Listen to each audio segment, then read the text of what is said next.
Om Ajnanatimirandhasya Jnananjana-salakaya Chakshurunmilitam yena tasmai Sri Gurave Namaha. Sri Chaitanya Manobhishtam Sthapitam yena bhutale Swayam Rupaha kada mahyam dadati swapadantikam Vandeham Sri Guru Sri Yuta Padakamalam Sri Gurun Vaishnavamscha Sri Rupam Sagrajatam Sahagana Raghunathanvitam Tam Sajivam Sadvaitam Savadhutam Parijana Sahitam Krishna Chaitanya Devam Sri Radha Krishna Padan Sahagana Lalita Sri Vishakhanvitamscha Nama Om Vishnu Padaya Krishna Preshtaya Bhutale Srimate Bhakti Vedanta Swaminiti Namine Namaste Saraswate Deve Gauravani Pracharine Nirvishesha Shunyavadi Paschatya Deshatarine Vancha Kalpatarubhyascha Kripa Sindhubhya Evacha Patitanam Pavanebhyo Vaishnavebhyo Namo Namaha Jai Sri Krishna Chaitanya Prabhu Nityananda Sri Advaita Gadadhara Sri Vasadi Gaura Bhakta Vrinda Hare Krishna Krishna Krishna Hare Hare Hare Rama Rama Rama Hare Hare. Hare Krishna, dear devotees. Thank you for joining in our discussion on speaking about Varnashrama Dharma. Today is March 9th, 2025, and this is session number 10. We are going to read. We started already yesterday. We were reading about getting all your necessities from land. So this is a lecture on Srimad Bhagavatam, first canto, 19th chapter, given by Srila Prabhupada in London on November 25th, 1973. So yesterday we read that by following Dharma, one can get all his necessities, whatever he needs to live comfortably, can be achieved simply by doing his Dharma. Then the next question is, what is Dharma? Is it like, Hindu Dharma, Muslim Dharma, Christian Dharma? Is that Dharma? Srila Prabhupada explains, no, that is faith. And faith is temporary. It can change. Dharma means it is the work which is based on the principles of Varnashram Dharma. Dharma means to be situated in one's position. That is Dharma. So then again, what is one's position? On spiritual platform, one's position is to be a servant of Krishna. But on the material platform also, everyone has a position based on his swabhava. So that has to be identified. And then his particular occupational duty has to be given. And although this is on the material platform, this is for material purpose, there is a spiritual touch, there is a spiritual connection. When we do this dharma based on our material swabhava, this can actually lead us to spiritual life. So we saw that yesterday through the transcendental diagram. We will continue reading now. Would anyone like to read? Just raise your hand and we can take turns reading.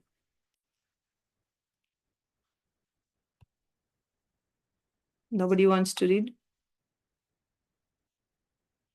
Okay, I'll start reading. Okay, yeah, Revati Mataji, please go ahead. Hare Krishna Mataji. I want the phone to be a little bit, can you make it bigger, Mataji? Yes. 1 second. Better? Yes, Mataji, thank you. So Dharma, artha, kama, moksha. Dharma means to stay in one's constitutional position. That is Dharma. Artha means keeping oneself in one's constitutional position to get livelihood, artha. Without artha, livelihood, kama, the sense gratification, or fulfilling the need of life. That is karma. Just like devotees, they have also got karma. We are trying to become devotee. This is also one kind of karma, but this is spiritual karma. It is not material. Narottama Dasa Thakura has described karma, Krsna, karma, fani, karmarfani, because there is karma, and when the karma is not fulfilled, generally, materially, karma means lust, desire. So if our karma, lust or desire is not fulfilled, the next position is krodha. Kama, krodha, lobha, moha, mada, matsarya, bhaya. These are different associates. One after another, if your desire is not fulfilled, then you become angry. Then after becoming angry, you become very greedy. Then you become bewildered. Then become illusioned. Then you become fearful. Therefore, there must be some regulative principle to fulfill our desire. And how the regulative principles come to be fulfilled, here is said. Here it is said, Kama, Varsha, Parjanyaha. Vavarsha means showering, and Parjanya means rain. Parjanyaha, rain. So our all needs are showered from up. Therefore we pray. Eko yo bahunam vidadati kaman. God, rain is not under your control. Rain, it comes from sky through the clouds. It is not under your control. When there is a scarcity of rain, it is not your so-called science can produce rain. No, that is not possible. Drought, so many places last 2-3 years. So Kaman, our necessity of life, from material point of view, it is fulfilled by rainfall from the sky. If there is no rainfall, you cannot produce anything. Kamam Vavarsha. This Yes, is the Mataji. description. Thank you, Mataji. Thank Hare you. Krishna. Thank you. Hare Krishna. Okay, so let's see the connection. So we started off with Dharma. So all your necessities can be fulfilled by doing Dharma. What is the sequence? When you do Dharma, you'll get artha. Artha is not just, we think artha means money. Money is also artha, but when you do any work, there is some result, right? It can come in the form of you practice some instrument and then you get skill, mastery. That is also artha that you're getting. Or you work on the agricultural field, then you get produce, the crop comes. That's also artha, like this. Or you can get fame, name. So you can earn by doing dharma, you get artha. And what do you do with this artha? Artha is used to fulfill your needs, your desires. This is kama. So by doing dharma, you get artha. With artha, you're able to fulfill your needs or fulfill your desires. So now Srila Prabhupada is explaining this kama. What is this kama? Kama means desire. You have some desire. So Srila Prabhupada is saying, kama, even devotees also have kama. What is that? Bhakti matra kama. That means our only kama should be to get bhakti. So that means even when we do some dharma, even when we do some karma, what should be the desire? Yesterday we were discussing. Swati Mataji was asking. So when devotees do karma arpanam, that should be Prinana Rupi Karmarpanam. Prinana Rupi means out of love only they should offer. If you offer only out of love, then that type of Karmarpanam, or that is called Bhakti Matra Kama, where your desire is not separate from Bhakti. Even though you're doing karma, even though you're doing karma, the purpose of that karma is to get bhakti only, to please Krishna. So therefore, devotees also have kama. You also have desire. But what is that desire? That desire is spiritual kama, or it should be, right? The devotees' kama should be bhakti only. it should not be material desire. Even though you're doing material activities, the goal of that material activity should not be material result. You should not be doing your dharma for the sake of, artha, and with that artha now I can do sense gratification. No. In Srimad Bhagavatam also that verse comes. Anyone remembers? First canto, second chapter. Kamasya nendriya pritir labho jiveta yavata. So your kama should not be for indriya priti. My desire should not be by earning this wealth, how I will satisfy my indriyas, my senses, how I will get nice sense gratification. That should not be the goal of my desire. Rather, so that your desire should be spiritual advancement. And that also, bhakti only should be the goal. Your desire should be bhakti. Labho jiveta yavata. So then why you're working? What is the purpose of your even taking sense gratification? Sense gratification means your senses will be accepting the objects. For example, you supply food to your mouth and to the stomach, right? That means you're supplying the objects of the senses to the senses. What should be the purpose of this? Similarly, right? You give some work to your hands. You show some things to your eyes. So all your senses are getting some sense objects. There is some sense gratification in devotees also. But what is the purpose of that sense gratification? Bhagavatam is saying, what should be the purpose? Labho jiveta yavata.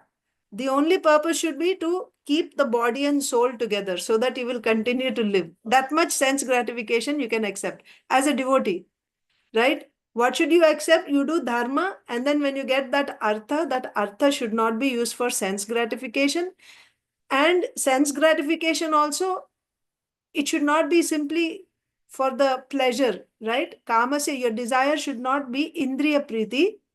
Rather, you should accept only that much which is required for you to keep the soul and body together. That means you'll continue to live. Then why I should live? What is the purpose of jivasya tattva jigyasa? We should live for the sake of tattva jigyasa, inquiring about param tattvam, about the Supreme Lord, like this. So here devotees also have kama, but their kama is what? Their kama is for spiritual advancement or for bhakti. Then what happens normally when you have material desire? If it is not like this, if your kama is not for bhakti, then what will happen? If you have some desire, and when your desire is not fulfilled, you remember the shloka from Bhagavad Gita? Anyone remembers? What happens when you have desire and when your desire is not fulfilled? कामयश्च क्रोधयश्च अध्यायतो विषयान् पुंसः संगस्तेषुपजायते संगात् संजायते कामः कामात् क्रोधोऽपि जायते क्रोधात् भवति सम्मोहः सम्मोहात् स्मृति विभ्रमः स्मृतिभ्रंशात् बुद्धिनाशो बुद्धिनाशात् प्रणश्यति ध्यायतो विषयान् पुंसः ध्यायतो you are meditating, contemplating on vishaya, sense objects. Dhyayato vishayan pumsaha sangas teshu pajayate. What will happen? You'll become attached. By contemplating, you'll become attached to that. Sangas teshu pajayate. Sangat sanjayate kamaha. So that attachment, right? So first you'll become attracted, you'll start contemplating about it, and then you'll get some attraction, and that attraction will turn into kama, lust, right? Intense attachment. Now you need to have that lust. So one thing leads to another. And then if the lust is not satisfied, then what will happen? It will result in anger, krodha, because you didn't get what you wanted. And then if that anger, that will be now transformed further into krodhat bhavati sammoha, illusion, bewilderment, sammohat smriti vibhramaha, smriti bhramshat buddhi nasho. Your intelligence is lost, your memory is lost. And ultimately you fall into the material pool. So here the sequence is said, finally you get bhaya, because material existence means fear. Material existence means fear. So, kama, when not satisfied, results in krodha, then lobha, moha, greed. After krodha, greed, then moha, mada, matsarya, bhaya. This is the sequence. If you're not handling that kama properly, then this is the sequence. There are different associates one after another. If your desire is not fulfilled, then you become angry.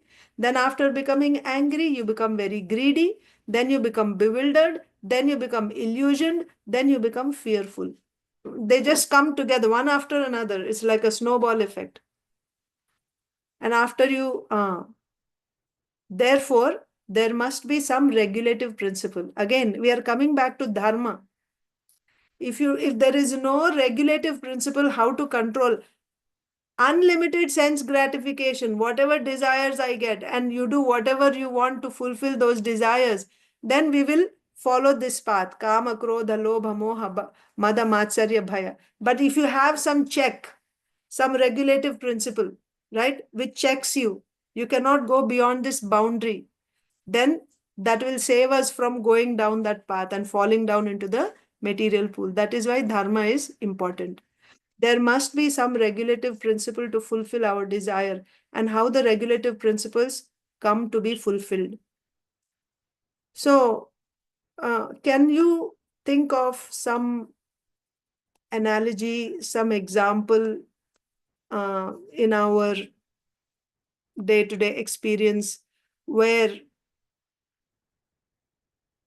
if we didn't have a regulative, if we didn't have a regulation, how we end up following this path? Can anyone think of any example? Just from your experience or knowledge. Kama, when not fulfilled, leads to krodha. Kama, krodha, lobha, moha, mada, matsarya, and bhaya. We will follow this path. But if we had a regulative principle, then we will be saved from going down that path. Can you think of any example? Hare Krishna, Mataji. Yes, Mata. Mataji, I know if I want to share this. Please tell me if this is right or wrong. We have expectation in our family members, a few expectations, say from our spouse, and we think they will fulfill it. From there, when the expectation doesn't, fulfill, then it goes into anger, and it becomes like, the next thing goes into a fighting mode, and then the ego starts. And then when it totally, till then there will be a point where they will be trying to do things, and if they are not able to do things, when we are not able to receive what we expect, then it becomes, hatredness starts happening there, and there is no reconciliation after that. Yeah. Would that be an example, Mataji? So you told me the problem. Now can you tell me the solution? The solution is the first one, where we want that we have that expectation, right? If we have no expectation, then the rest is everything is cut there itself, Mataji. So no expectation means here the point is regulative principle. So if there is some dharma, if there is some regulative principle, then that will check us from going down that path. Yes. Yes. So Mataji. therefore we have some dharma. So there are some, just like Brahmanas have their dharma, Kshatriyas have their dharma, stri also has her dharma, husbands also have their dharma. So if we stay within the boundary of our dharma, we can have expectations, there's nothing wrong, but how it is presented and where we are expected to tolerate, right? Like what is the boundary, what is the limit? So if we stay within that dharma, then it will save us from going down that path. So that's what Srila Prabhupada is saying here. Yes, thank you. Nice Thank you, example. Mataji. Yes, Hare Krishna. Anyone else wants to share anything else, like any other example where there is dharma, then that dharma will actually regulate us and stop us from going down the path of kama, krodha, lobha, moha, mada, matsarya, and bhaya. So this is a very good example, very relevant to all of us, right? Stri dharma. So we see recently, we had this course on Daksha Yajna. So Sati, Lord Shiva's consort, she was warned by her husband that you will not be honored. They were not invited to Daksha's yagya. Daksha was, he had, he had insulted Shiva very badly, and also he cursed Lord Shiva, and he had nothing to do with them now. So it had been a while that they didn't talk to each other. Sati also didn't visit her father's home. So it some time had passed. Now Daksha was going to perform another yagya. And in this yagya, he did not invite. He invited everyone, but he didn't invite his daughter. Sati was his youngest daughter, very like a pet daughter. He didn't invite her. And he didn't, of course, and Lord Shiva. But Sati happened to see, she overheard the various demigods and sub-demigods like Gandharvas, Charanas, Kinnaras, Kimpurushas. They were going all nicely dressed in their airplanes. They were all going to attend this Daksha Yagya, and they were talking about it. And then she was a young, she was not even mature yet, young. So she's thinking, oh, how nice it will be. My father is having a nice yagya. So in yagya, he will give, all my sisters will come. She had 15 sisters. So I will go there with all my sisters. My sisters will come with their husbands. I will go with my husband. It will be so nice, family reunion. And my father will give so many gifts, right? He will give nice clothes and ornaments. And it'll be so nice to get together with my sister. And, it's a nice ceremony, festival. So she said, let's go, let's go. And Lord Shiva said, no, you will not be honored there. We are not invited. And then she said, no, but you don't need an invitation to go to your father's home or your husband's home or guru's home. You don't need invitation. You should just go. Lord Shiva said, yes, that is true when the person, the host, is not angry at you, and he doesn't show, when you go to their house and they clearly express it through their eyes that they're not happy, right? They show anger, and they're turning their eyes away and in an insulting way. So when that is the mood or mentality of the host, you should not go to such a place. Otherwise, you will only be insulted. Even such an insult will be worse than death. You won't be able to live with that insult. So what should Sati have done here? Following her dharma, she should have actually, because that's why dharma draws boundary, right? You have desire here. She had intense desire. But if you follow your desire, what was the result ultimately? She went there. So she transgressed her husband's good advice, and she just went alone without him. Of course, because she was going alone, Lord Shiva, didn't allow her to go alone. He immediately sent all his associates, Nandi and everyone else. So, imagine if she just walked alone to that ceremony, how demeaning it would be for her, right? With nobody. So the whole army, the associates of Lord Shiva, they followed her, made her sit on, a bull carrier nicely with an umbrella and everything. They gave her, some mirror in her hand, and a bird, and like that, so nicely with they were like playing musical instruments, and they went to the ceremony.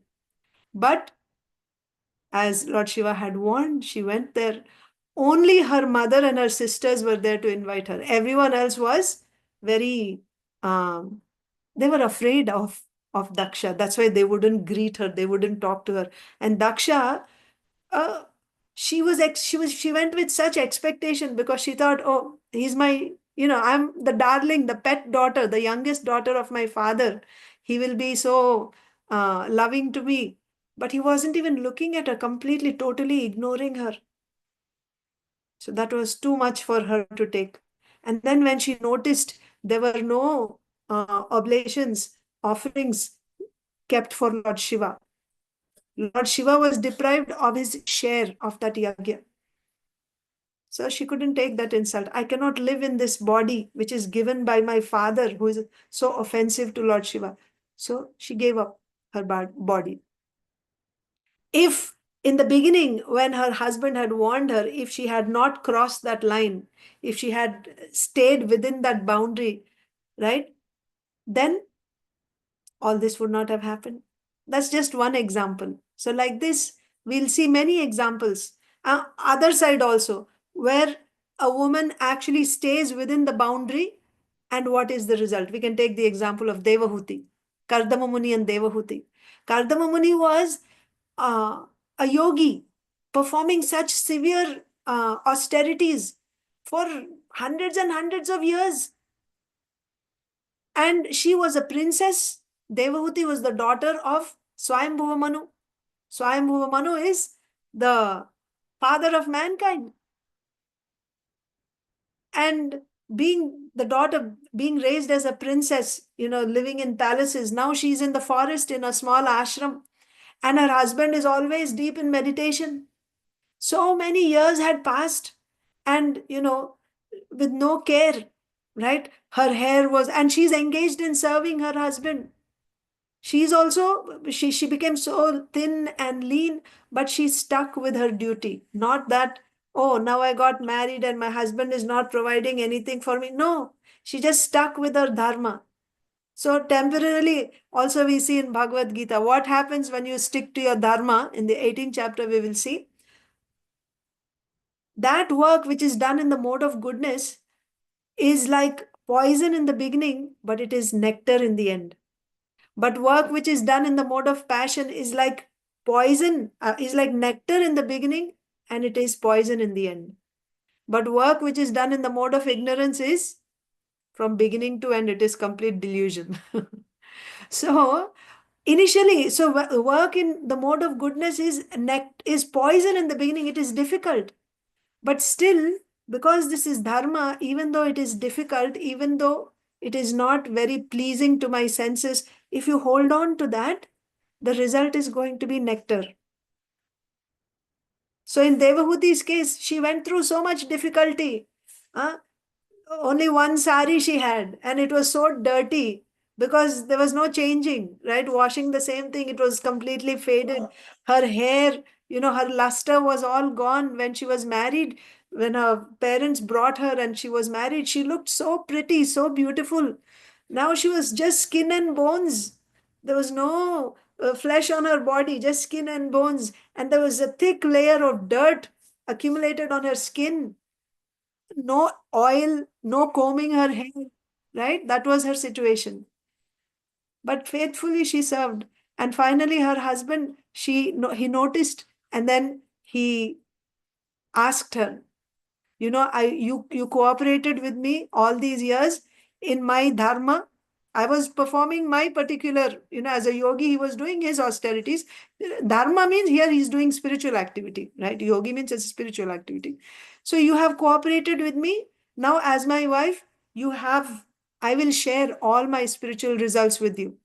Whatever I have earned, half of it is yours. So please tell me what you want. You can take my spiritual. That means you may not have performed the spiritual activities yourself, but by simply, this is the dharma for a woman. For remaining chaste, a chaste wife assisting her husband in his, path. Now she will get all the results of the husband. So, but Devahuti had a desire to have children. She didn't want, at that point, she didn't want spiritual results. She wanted a child. Kardama Muni, yes, he satisfied. And not only that, she got children and everything, but finally, who did she get as a child? She got Lord Kapil Dev, the Supreme Person, the Lord, Supreme Lord. And he even instructed her in the science of bhakti, and her life was also perfected. So the point is, when we stick to dharma, dharma is required. On the material platform also, dharma is required, because when you stick to dharma, that will check us from going down that path of kama, krodha, lobha, moha, mada, matsarya, and bhaya. Let's continue reading now. So, Srila Prabhupada is saying here it is said, Kamam Vavarsha Parjanyaha. Vavarsha means showering, Parjanya means rain. So, Annad Bhavanti Bhutani, Parjanyad Anna Sambhava. For us to survive, what do we need? We need Anna. When you eat Anna, then this body is, it is maintained. This body is built and it is maintained by eating Anna. Where is Anna coming from?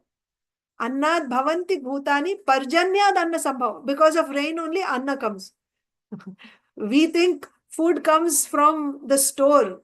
No, food is not coming from the store. That is the sad thing today, nowadays, that our children don't know where food comes from. They think it's coming from the supermarket.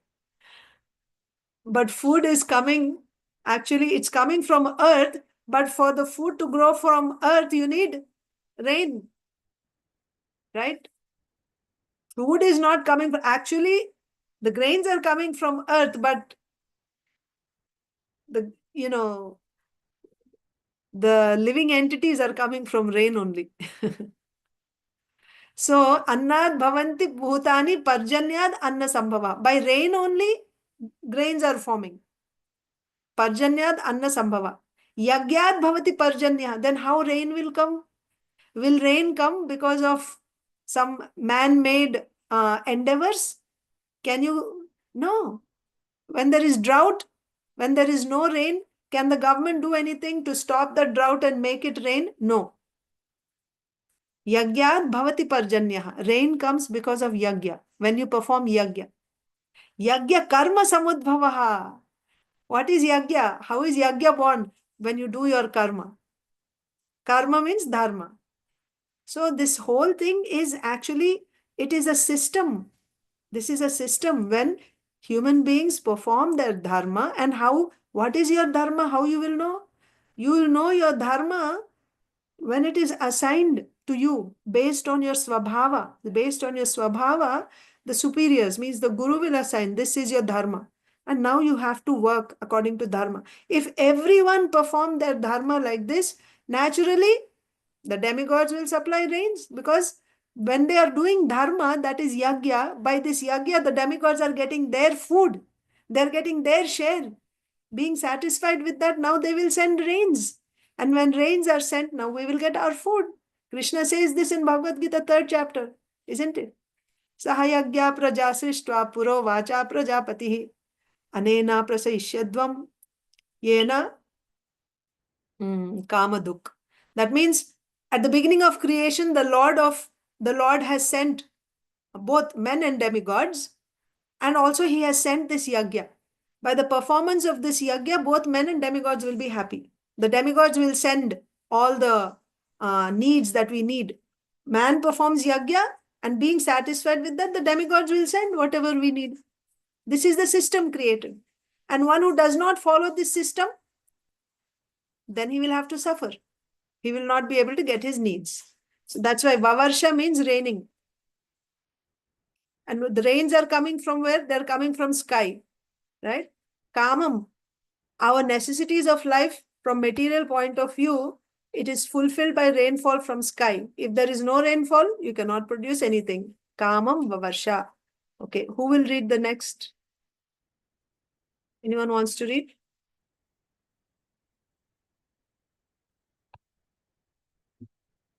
Nobody wants to read?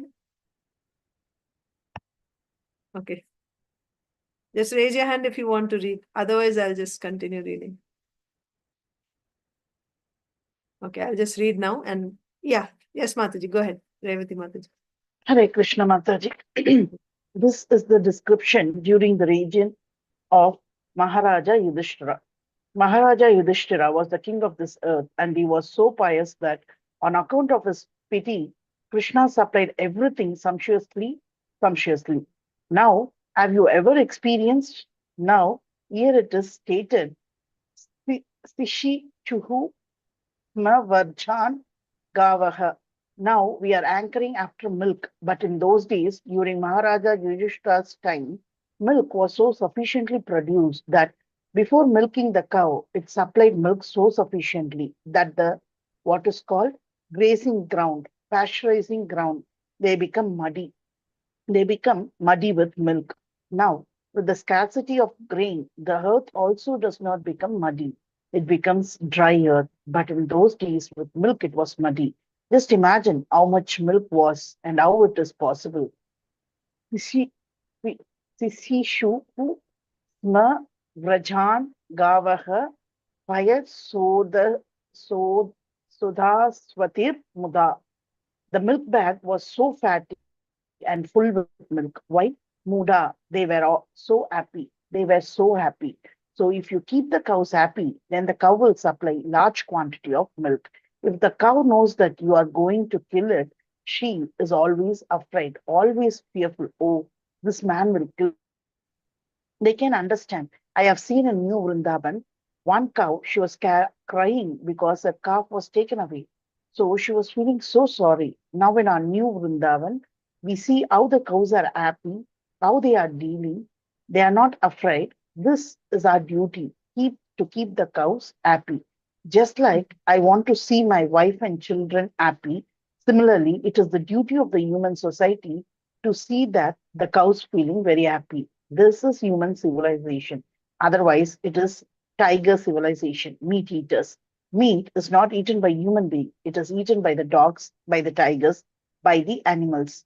So we have created a society for killing cows and eating the meat and maintaining slaughterhouse in the name of religion. This is going on. So how we can be happy? There cannot be happiness. It is not a sentiment. Therefore, this is most sinful activity. Meat eating, cow killing, most sinful activity. And you have to suffer for that. Unfortunately, these rascals, they do not know that what is the result of this sinful activity. Should I continue, Mataji? And let me discuss a little bit and then we'll continue, Hare Mataji. Krishna, Mataji. Hare Krishna, yeah. So, in Maharaj Yudhishthir's rule, so we saw that you will get whatever you need, how you'll get from rains. And rains come, how do rains come? When you perform, when you do your dharma, that is yajna, by yajna rains come. And when rains come, then all your desires are fulfilled, whatever you want. So this verse is taken, this is a Srimad Bhagavatam class from the 19th chapter of the first canto, Yudhisthir Maharaj's rule. So during Yudhisthir Maharaj's rule, there was plenty of rain, certainly, and also talking about the abundance. Because he was a Rajarshi, he was a pure devotee and he was the king. So under the rule of such a king, all the citizens were also following Dharma. They were also devotees. We also see this in the case of Ambarish Maharaj. When we read about Ambarish Maharaj in the 9th canto, we will see that because he was such a great king, automatically all the citizens were also great devotees. Yadyad acharati sreshtas tattad evetaro janah. That is why if the leader is setting the right example, then automatically you preach to the leader, and if the leader is right, then automatically all the followers also will become, they'll be of the same quality as the leader. So Yudhishthir Maharaj was the emperor. So then naturally all the people were following Dharma very nicely. And what was the result? Krishna was so pleased that he supplied everything sumptuously. How sumptuously? The pasturing ground, the earth would become muddy with the milk of cows. That means even without milking, the cows would just supply. They would just let down their milk in the fields, in the pasturing grounds. So much milk, so much milk. It was not just rain falling from the sky. It was milk from the udders of the cows. So much milk that the whole pasturing ground became muddy with milk. Where do we see such a situation? Right? So this is the result. That means we think there is scarcity. The scarcity is in us. We are not doing dharma. We are not, if everyone actually became devotee, then even without milking, cows will give milk. This is the example from Bhagavatam. Srimad Bhagavatam is the highest pramana. This is not just, some exaggeration or in a poetic way they're saying, no. It is a fact. The cows were they were simply letting down so much milk that the whole pasturing field became muddy with cow milk. That means even without milking, the cows will give milk. Even without doing agriculture, the earth will produce all crops and fruits and vegetables and everything. So there won't be any dearth. All necessities will be fulfilled completely if everyone actually became a pure devotee. With the scale, but what is the contrast of that was Yudhisthir Maharaj's time? What is the present situation? This is a mistake here, a typo here. With the scarcity of rain, it should be. Now, there is not even rain, what to speak of so much milk, which is, muddying the ground, the earth. There is not even rain. There is no muddiness with rainwater. What to speak of muddiness with milk, cow milk. There is drought. There is not even rain to make the earth muddy. So the earth is dry. It becomes dry earth because of lack of insufficient rain. Why there is no rain? Because sinful activities, right? There is no yajna being performed. So the demigods are not getting their share. So then they won't send rain. All our factories and industries, this is not going to produce rain. We see in Vrindavan, when we read Krishna book, they were performing yajnas, right? They were performing Indra yajna and so many yajnas. And they had everything sufficiently, whatever they wanted. Of course, Krishna discouraged that also, because Krishna wanted to set the highest example. If you simply worship Krishna, you don't need to do any other uh, uh, you don't need to worship any other demigod separately. Worshipping Krishna includes everything else. So he wanted to set that example. But people were living according to Dharma. That is the point. By doing that, everything was sufficient. There was no, poverty, and you don't see that they were lacking in things. But in the present day, when we are so-called advanced, right? We think we are very advanced and there is scarcity. There is no rain, there is no, food and so on and so forth. But in those days, so much was there. How is it possible? How is this possible? So here now Srila Prabhupada brings another angle. It's because now we are talking about the cows giving so much milk. Why the cows are giving so much milk? So from rains, now we switch to the cows. Because the cows are happy, natural. When the cows are happy, they will let down the milk. Right? When you're milking cows, what does the cow herd do so that she will give more milk? Does anyone know? When he's milking the cow, what does the cow herd do so that the cow gives more milk? They bring in the they keep the calf in front of the cow, Mataji. Yes, very good. They keep the calf in front of the cow. Why? Because now the cow is so happy seeing the baby and she will let down the milk. So that means, when does the cow give so much milk? When the cow is very happy, when the cow is peaceful. But if the cow knows that they can sense, they can see, they can feel that they are being fed nicely, being made fat and plump so that they can be killed and, their meat will be taken. Is she going to be happy? And if she's not happy, is she going to give milk like that, peacefully, happily? No. So that is the thing. And when cows give, keeping cows happy is everyone's duty. That's the next point. It is every person's duty to make sure that the cows are happy. I'm forgetting the numbers now, but it is something like, well, that was a different thing. That was about trees. Okay, we'll come to that later. So if she feels, oh, this man is going to kill me, she understands that, then, Srila Prabhupada is giving one example. I have seen in New Vrindavan, one cow, she was crying because her calf was taken away. She was feeling sorry, right? But when devotees are taking care of cows nicely, then the cows are very happy, right? So it is the duty of everyone to keep the cows happy. Just like I want to see. So this is This is the responsibility of, especially who takes care of, see, there is Brahmana, Kshatriya, Vaishya, Shudra. Each Varna has their particular duties. So the Vaishyas, they take care of the land and the cows. They take care of, they protect land and they protect cows. Kshatriyas, they protect the whole kingdom, like aggregate the entire kingdom, all the lands and all the people. They give protection to people. That is Kshatriya's dharma. Whereas Vaishya takes care of his particular land. Vaishya is what? Krishi Goraksha Vanijyam, right? So Krishi means agriculture. Agriculture is done on land. So he protects his land. He puts fence and he, grows food, like that. So he's protecting land and also he's protecting cows. This is Vaishya. So it is his responsibility to protect for cows the way a family man, takes care of his wife and his children, make sure that they don't fall sick and they have all the needs that they need, all their needs are fulfilled. In the same way, a Vaishya should provide for the cows, protect the cows and make sure that they are happy. That's the point here. Yeah.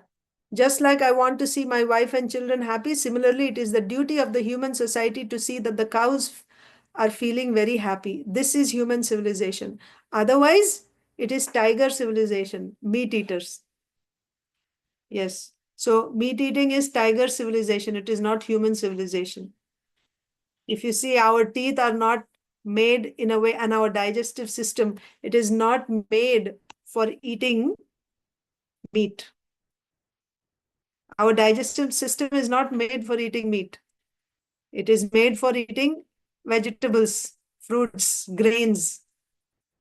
But if we start eating meat, then we are becoming like the carnivorous animals, like tigers. So it is tiger civilization. Meat is not eaten by human being. It is not meant for human being. It is eaten by the dogs, by the tigers, by the animals. That means we are coming down to the level of animals. So next, Priyanka Mataji, you want to read?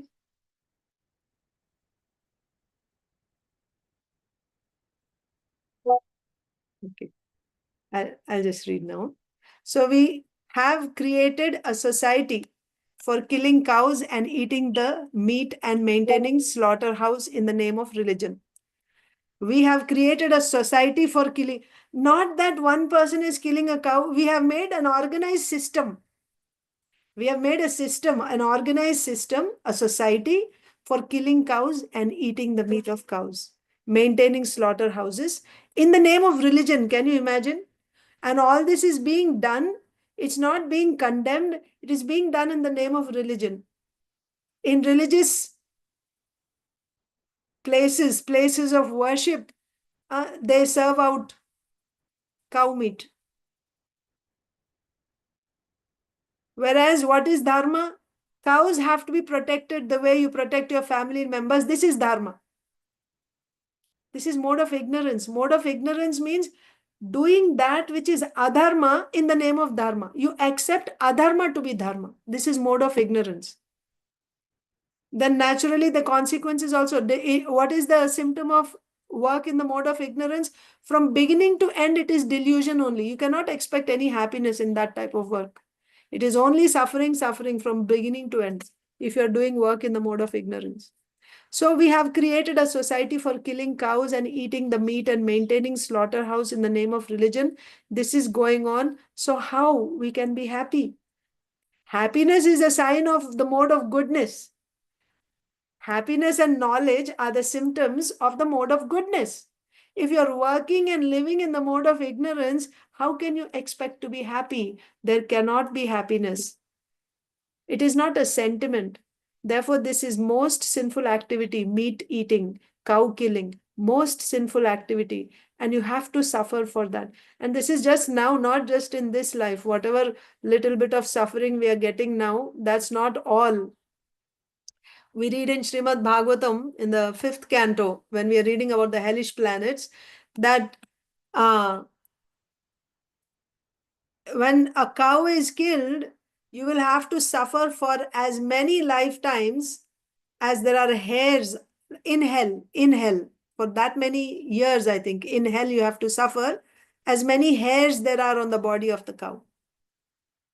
And just imagine how many cows are being killed, how much one has to suffer. So the suffering does not end here. Cows are very dear to Krishna. Actually, you know, when a donation is given for cows, that donation should not be used even for Krishna. It is sin to take the donation which is given for cows to spend that money for anything other than for cows. When someone gives a donation for Krishna, that money, I mean for cows, that money should be spent only on cows. That is cows' money. You cannot use that money for anything else, for your maintenance or family maintenance, or even for Krishna you cannot give. One guy has given for fun. You even that cannot be used even for the deities. That's how important the cow is. And here, just see the contrast. When the cow is killed for her meat, then how can anyone expect to be happy? It's not possible. So it is not a sentiment.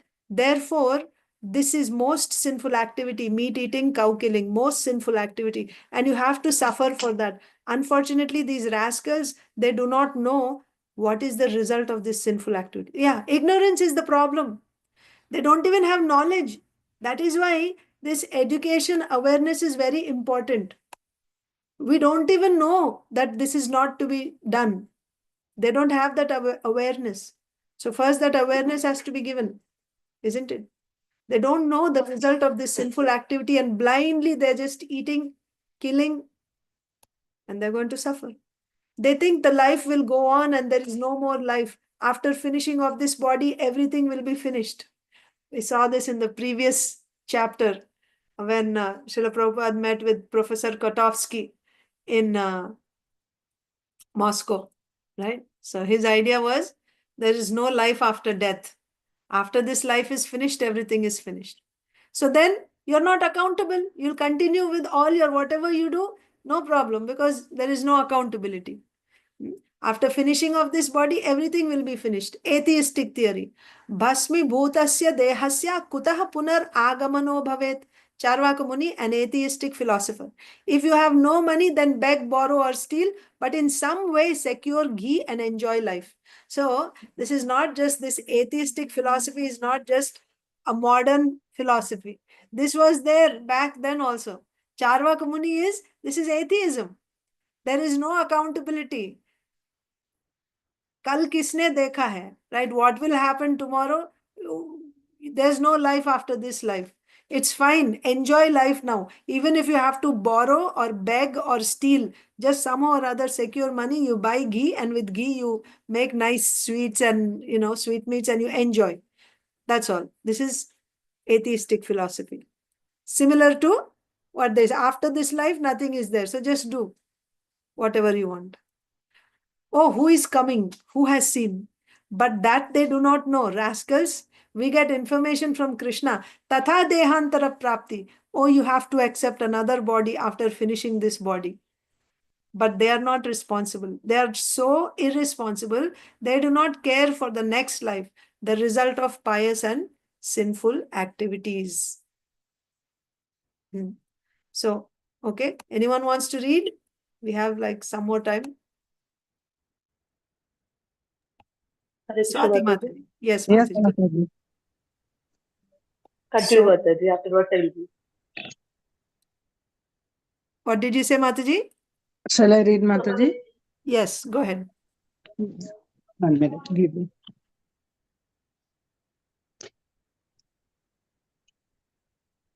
Go ahead, Mataji. So it appears.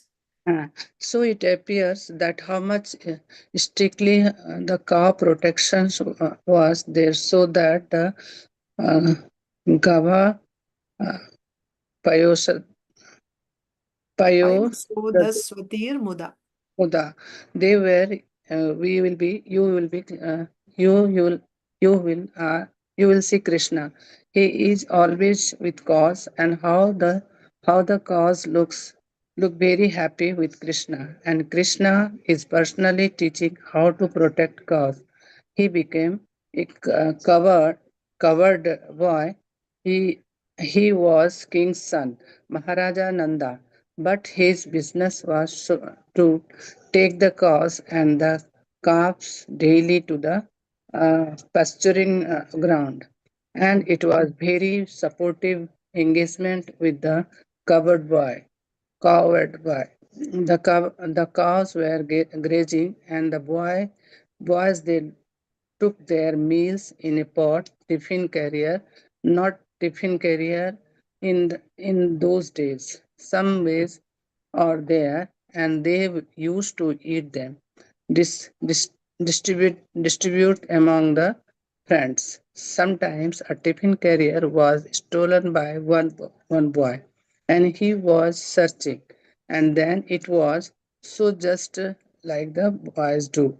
This was the children's life, to take protection, to give protection to the cause, to the calves.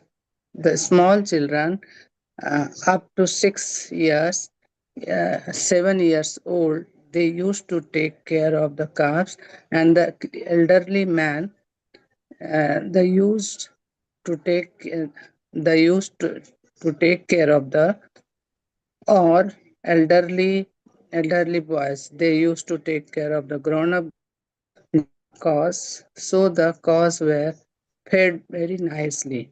Virgin.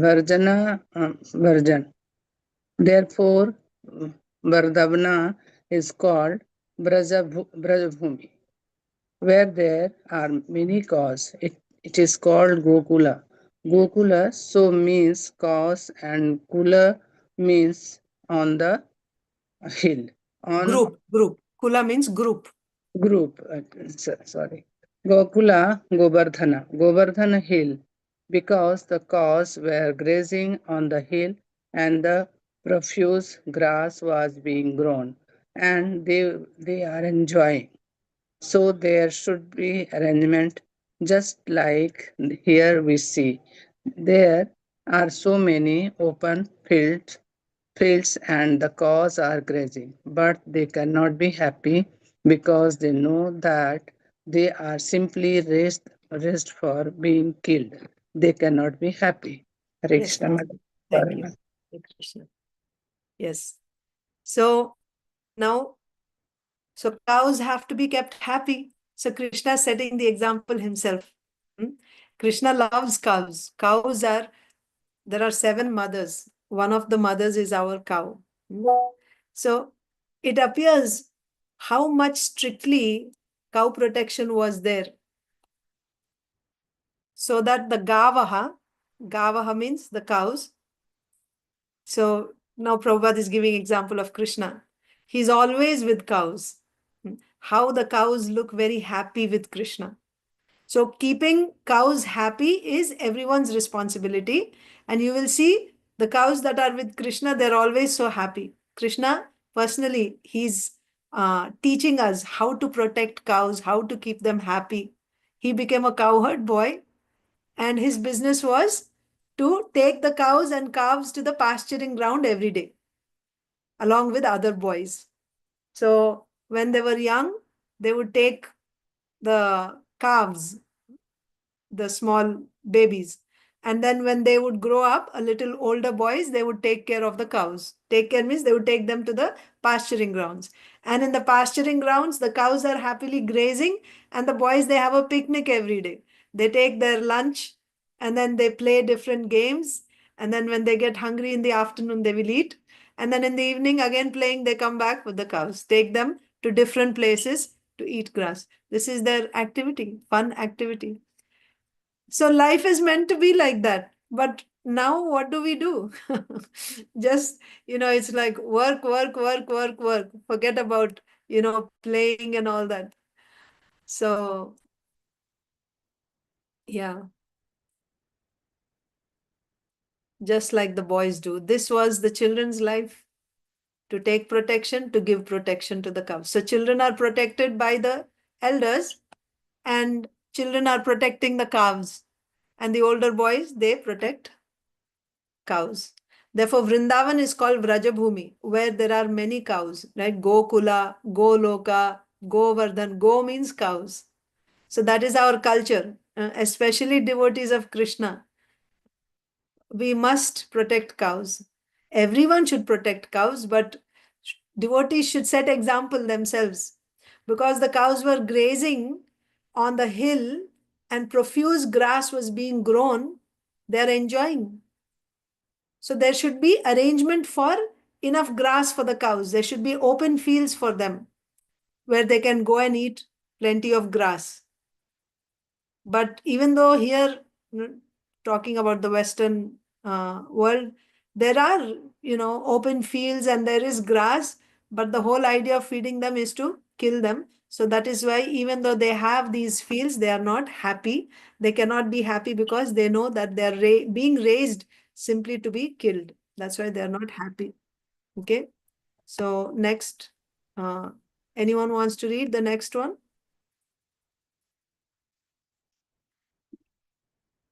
Normally in classes, they are always, yes, Swati Mataji, go ahead.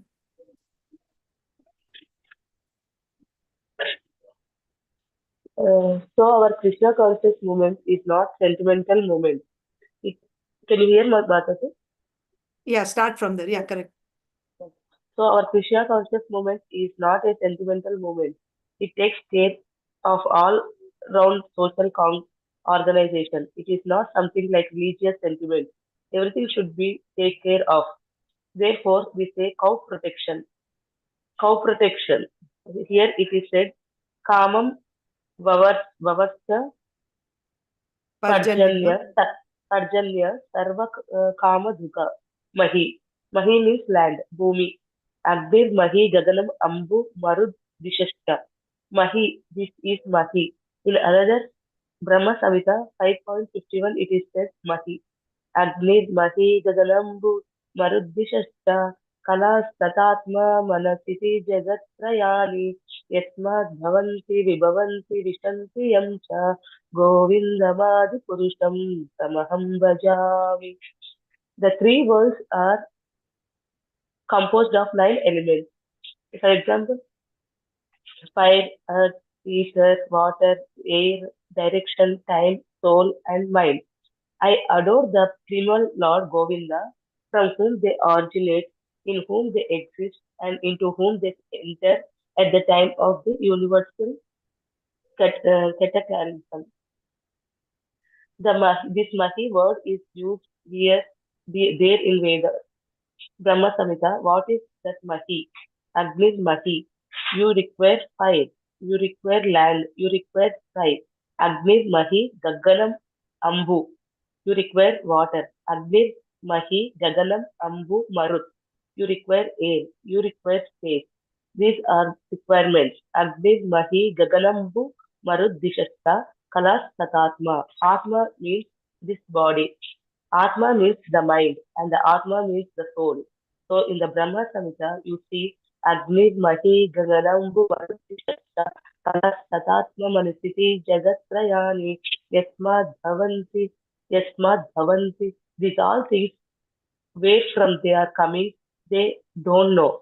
Can the scientists say where from such a water has come? So vast ocean seas, but it has come from Krishna. Krishna says in Bhagavad Gita 7.4, Bhumir apo nalo vayur kammano buddhirevacha ahankara iti yamme villa prakriti rashtada.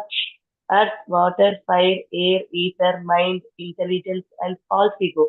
All together, these 8 constitute my separate material energies. Binna mein prakriti. It is Krishna's energy. Krishna's energy. So the Mahi, the land is there. Just like in America or in Australia, there is so much land. In Africa, so much land lying vacant, but they don't know that this land can produce all layers of life. Sarva Kama Duga Mahi. sarva kama. Whatever you want, actually we are getting. Yes, Mataji, thank you. Mataji, thank you, Mataji. Hare Thank you. Krishna. Hare Krishna. So now, after cows, Srila Prabhupada is talking about land. Yes? So we saw how cows need to be protected, cows have to be kept happy. Krishna is personally teaching. Then now Srila Prabhupada is saying, our Krishna consciousness movement is not a sentimental movement. It takes care of all-round social organization. It is taking care of your every aspect of your life. It is not just one aspect. Krishna consciousness movement is not a sentimental movement. It takes care of your life, the whole society, right? All round social organization is taken care of by the Krishna consciousness movement. It is not a religious sentiment. Not like, oh, we are Hindus and we are Christians, we are Muslims. Not like that. Here it is said, Kamam Vavarsha Parjanya Sarva Kama Dughamahi. Sarva Kama. That means all your desires, Dughamahi. So Mahi means earth. So then Srila Prabhupada is saying, so from Brahma Samhita, Agnir Mahi, that means earth, water, fire, air, ether. So all these things, where are they coming from? The three worlds are composed of these elements. Then again from Bhagavad Gita, Bhumi Rapo Nalo Vayu Kammano Buddhi Revacha. So this material world is made of these elements. Where are they coming from? That is the question. So I adore the primeval Lord Govinda, from whom they originate. Everything is coming from the Lord. So that is why all your needs, and Srila Prabhupada also says, you need water for your survival, you need earth, otherwise how you will produce your food, you need air, otherwise how you will breathe and how you will live. You need space for you to stay, you need space, and you need fire also. Fire of digestion, and also you need fire to cook, and for everything else you need fire. So all these things you need for your survival, where are they coming from? They are the Lord's energy, his external energy. But that knowledge we don't have. So through Krishna consciousness movement, we understand what is the source, where is all this coming from.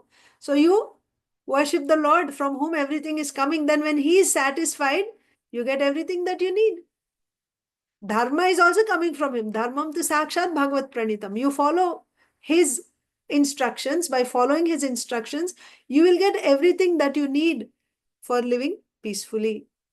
So bhinna me prakriti. It is Krishna's energy. Krishna's energy. So the mahi, the land is there, just like in America. So now there's lot of land, right? Sarva kama dugha mahi. Whatever you want, you can get from the land. So then, just like this Western civilization has created, okay, we have to start from here, right? Or did we read that already? Yeah, we'll start the next one. Who wants to read next? Kamala Manjari Mataji, you want to read? Tamil Selvi Mataji. I am Yes, ready. Mataji. Just like this Western civilization has created so many slaughterhouses for eating purposes, but where from they are getting? From Mahi, from the land. If there is no pasturing ground, grazing ground, where from they will get the cows and the bulls? That's also because there's a grass on the land and cows and bulls eat them, therefore they grow. Then you cut their throat, civilized man, and eat, you rascal civilized man. But you're getting from the Mahi, from the land. Without land, you cannot. Similarly, instead of cutting the throat of the cows, you can grow your food. Why you are cutting the throat of the cows? After all, you have to get from the Mahi, from the land. So as they are the animal which you are eating, they are getting their eatables from the land. Why don't you get your eatables from the land? Therefore it said, Sarva Kama Dukha Mahi. You can get all the necessities of your life from the land. So Dukha means produce. You can produce your food. Some land should be producing the foodstuffs for the animals, and some land should be used for the production of your foodstuffs, grains, fruits, flowers, and take milk. Why should you kill these innocent animals? You keep them muda, happy, and you get so much milk that it will moist, it will make wet ground. This is civilization that was being maintained during the time of Maharaj Yudhisthira, that is being described. Maharaj Yudhisthira maintained this standard of civilization. Just see how economic problems will be solved simply by one movement, this Krishna conscious movement. Try to understand Magi, because Magi will produce everything. Just like here in this Lakshmore health, Lakshmore Heath, there are so much land lying vacant. You produce your own food. Why you are going to London to the factories? There is no need. This is wrong civilization. Here is land. You produce your food. If you produce your food, there's no need of going 100 miles, 50 miles on your motorcycle or motor or to earn your livelihood. Why? There's no need. Then you require petrol, and petrol there is scarcity. Then you require so many parts, so many. That means you are making the whole thing complicated unnecessarily. There's no need. Simply you keep to the land and produce your food, and the cows are there. They will supply your milk, supply you milk. Then where is your economic problems? If you have sufficient grains, sufficient vegetables, sufficient milk from the land where you are living, where your economic problem, why you should go to the other place? That is Vedic civilization. Everyone should remain in the spot and produce everything as he requires, and God will help you, because you can produce from the land anywhere. The rainfall is there. If you have got land and the rainfall is regular, then you can produce anything. Kamam, Vavarsa, Arjun. Parjanya. And how the rainfall will be possible? How regular rainfall? That's described in Bhagavata. Yanya, Yanyat Bhavati Parjanya, Parjanyot Anna Sambhavaha. The 3 point Bhagavad Gita 3.14. Is there a Bhagavad Gita here? Yanyat Bhavati Parjanya. Yes, Mataji. Thank you. Thank you. So, land is giving everything that we need. Whatever we need, land is able to. Sarva Kama Dugha. Sarva Kama. All your desires can be fulfilled. Earth is capable of fulfilling all your desires. Whatever you need can be supplied by earth. How? So, how you get milk from earth then? Because earth produces food for the cows, grass. By eating that grass, then cows give you milk. So Prabhupada is saying, why you have to kill the cows? You take their milk by keeping them happy. Earth is able to give you everything, and earth is everywhere. You produce your food, and you produce some for yourself and some for the cows. Actually, even when you produce for yourself, you're not able to eat everything. There is, like there is skins, right? When you take paddy or any grains, when you produce the stems, etc., that you cannot use. The cows will happily eat all that, isn't it? So if you simply grow food, your need is fulfilled, cow's need is fulfilled. They will eat what you cannot eat, whatever is your waste which you cannot use, they will eat that, and in return they will give you milk, and with milk you get ghee, you get cream, and you get yogurt, so many things. And then they give you even their manure, the cow dung that is used to fertilize the soil. What else do you want? This is a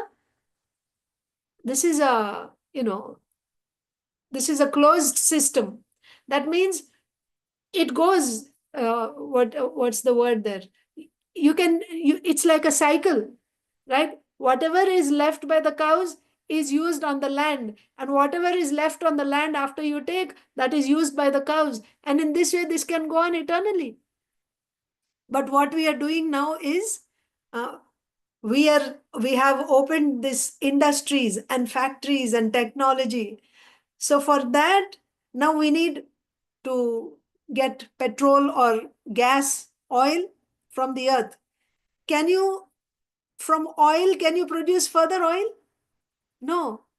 This is a linear system. This is not a circular system. This is a linear system. That means you just spend it and it's finished. So at one point, you will run out of the resources. Then this system will not last. This man-made system is not a scientific system. It's not going to last. It's going to be finished. This will go on. This show will go on as long as there is oil. But already it's getting depleted. So when there is no oil, then everything is going to collapse. Then once again, we have to go back to Krishna's system. That is why Srila Prabhupada is saying the Vedic system is stay where you are. There is land everywhere. There is land. Just stay where you are and produce. You grow your food. What you need for your maintenance. Annat bhavanti bhutani. You need grains. To maintain this body, we need food. Produce your fruits, produce your grains. Keep a cow, you get milk. All your economic problem is solved. Prabhupada say this again and again and again. But we don't have faith in this. We don't have faith. We don't even want to take any step. We think, oh, it is too difficult. It is impossible.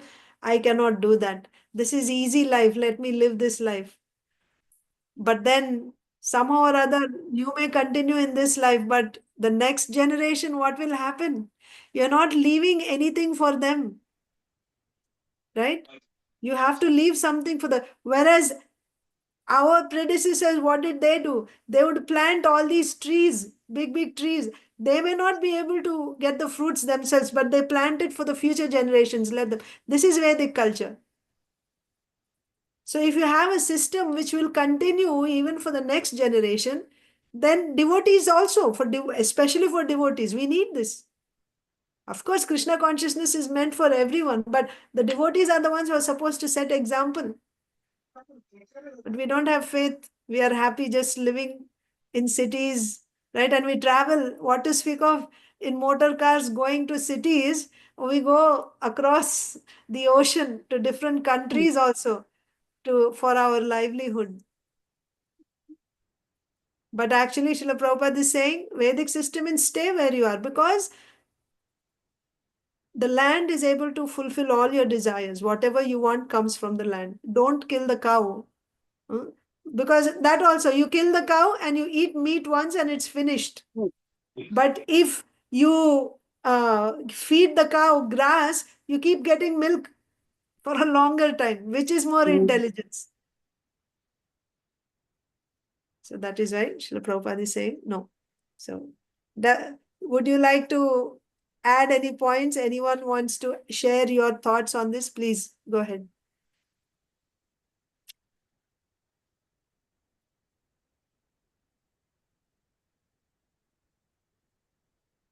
What are your thoughts, your opinions about depending on the land for our livelihood?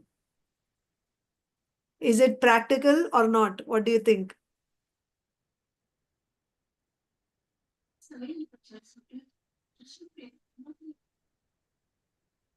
No comments? Okay, then we'll just continue reading. I Tamil have one. Telugu. I have one thing. Yeah. For this exploding population, is it enough if we cultivate on the lands? Because some lands are barren. Okay. So is it enough for the exploding population without using machines for all those things? Just Yes, I am Mataji. thinking. Actually, we see the population was much more from what we read from the scriptures. The population was much more before than it is now. You see, each family would have so many children. They're producing so many children in the past, isn't it? Yeah, but And the scarcity is there, no? Previously it was not. But now, in spite of every family having one or two kids, but maybe desires are more for everybody. no, that's the problem. We are not following the system, Mataji. That's why, see, scarcity is there because you need, the land is barren. Why the land is barren? So the thing is, we see in Prithu Maharaj's pastime, Bhumi Devi became very sad, She right? concealed all her, yes, yes. Yeah, that's the Mm, thing. yeah, So, because we are going against Dharma, we are not living our lives, we are not doing any yajna. So then Bhumi Devi is hiding. That's why the land is barren. She's not giving. It's not that she's not capable. yeah, yeah, yeah, So when yeah. if everyone actually starts, so the Dharma, Yuga Dharma for this Kali Yuga is Sankirtan Yajna. If everyone takes to this Sankirtan Yajna, Bhumi Devi will. That's exactly what is happening in Yudhisthir Maharaj's kingdom. The whole material nature is so pleased because everyone is a devotee. The rains, profuse rains, and you see more description there. Throughout the year, all trees, they are producing all types of fruits and flowers. The oceans are giving, all types of, jewels and Yeah. mines and Yes, minerals. yes, Everything is in abundance. Why? yes. Because everyone is following Dharma. So now the scarcity is there, you're right. But Yeah. you have to go to the root. Why there is Okay. scarcity?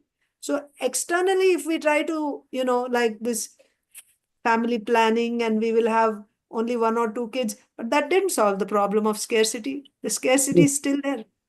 So yes, yes, we have to really identify the root cause of the disease and then treat that. So that yes, is, yajna has to be performed. Everyone yes. has to. Thank you, Mataji.